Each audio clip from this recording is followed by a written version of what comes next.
Plan parfait, partie 1, disparition.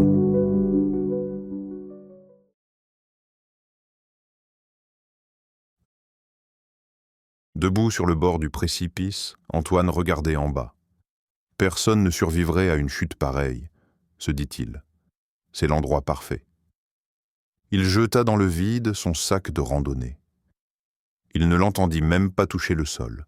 Dans cette partie des Alpes, il y avait peu de randonneurs, car elle était connue pour être dangereuse, avec des côtes abruptes et glissantes. Les gendarmes le chercheraient un peu, trouveraient peut-être le sac, mais concluraient bien vite à sa mort. Il avait pris soin de laisser son ancien passeport dans le sac.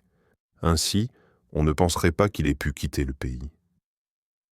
3 semaines plus tôt, à Grenoble, son contact lui avait donné son nouveau passeport, un faux bien sûr, au nom de Pedro Gomes, citoyen portugais.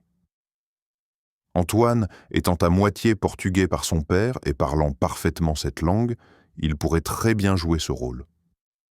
Il retourna à pied à une route qui descendait vers la vallée. Là, un vieux monsieur le prit en stop jusqu'à la prochaine station de bus. Il arriva à l'aéroport de Lyon dans la soirée et acheta en cash un billet aller pour Lisbonne. Il avait sur lui presque 6 000 €, car chaque mois depuis 3 ans, il avait secrètement retiré en liquide un peu d'argent. Tout son voyage s'était déroulé dans un calme parfait. À aucun moment il n'avait hésité ou voulu revenir en arrière.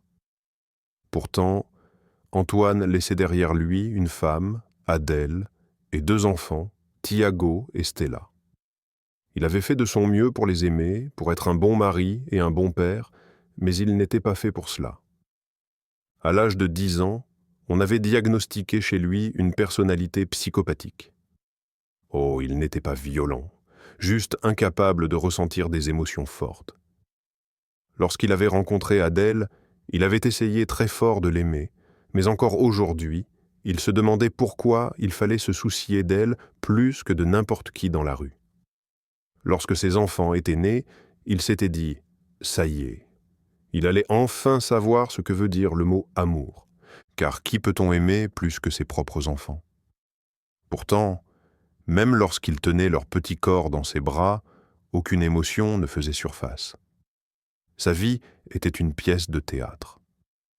Avec le temps, il avait appris à avoir les réactions attendues, crier de satisfaction lorsqu'on lui offrait un cadeau, faire un grand sourire lorsque son enfant dansait à la fête de l'école. Mais c'était devenu pour lui une torture. Il ne pouvait plus faire semblant.